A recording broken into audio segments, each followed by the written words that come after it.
Alhamdulillahi rabbil alamin, wassalatu wassalamu ala rasulillahi sallallahu alayhi wasallam. Ya man awdahta li manahij al-hidayah wa azahta an basari rishawat al-ghawaya mal musarridu anha bi a'lama min al-riwaya wa marrihu an al-rayati aqwa min al-hawaiya. Farubbal qaili jahilun wa rubbal mantuqi safiyah, fala'alla as-sami'a adra wa la'alla al-wa'idha ummiyah.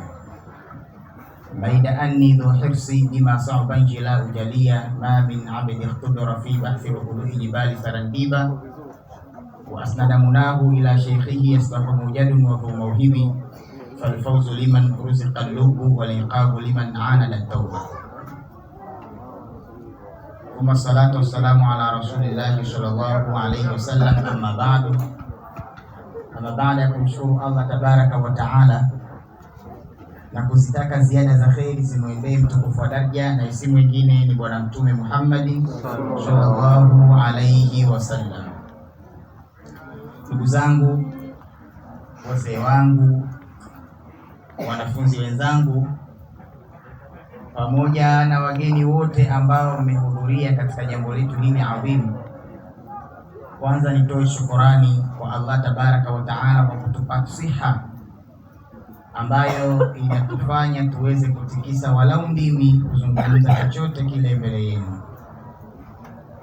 Kwa uchache wa shukurani tunasema alhamdulillahi rabbil alamin.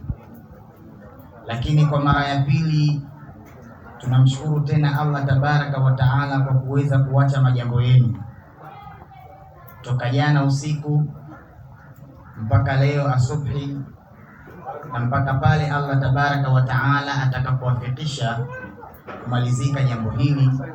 Kwa kweli mmejitoa na mmeacha majambo yenu, Mwenyezi Mungu atawalipa kila la kheri. Sisi hapa jambo lilotukusana ni jambo kubwa, ni jambo muhimu sana. Vijana wa mzee wetu marhum mzee Abdul Majid wameona kuna umuhimu wa kufanza dua ya kumfanzia mzee wao, na hii ni alama na shaair katika shaair al-Islam ambazo Bwana Mtume Muhammadin sallallahu alaihi wasallam kwa kinywa fasaha aliweza kuyasema maneno mazito, maneno ambayo yaliashiria kwamba kila mtoto aliyokuwa mwema ana nafasi ya kumwombea dua mzee wake baada tu ya kukatika katika uhai wa dunia. Kwa hiyo hili jambo linaonesha huyu Ali pamoja na watoto wenzake na mashemeji zake na jamaa wote kwa ujumla wametekeleza shaairul Islam ya kuona umuhimu wa kulifanza hili kwa kutaraji kulipwa thawabu na zingine kuzisendi kwenda kwa marhum. Kwa kusema kweli ni jambo ambalo la kuigwa, ni jambo ambalo linatakiwa lifanywe mfano katika mambo ya kheri. Ndugu zangu katika imani, idha mata ibnu adaman qata'a amaluhu illa min thalathi, sadaqatun jariya au ilmun yuntafa'u bihi au waladun salihun yad'u lahu.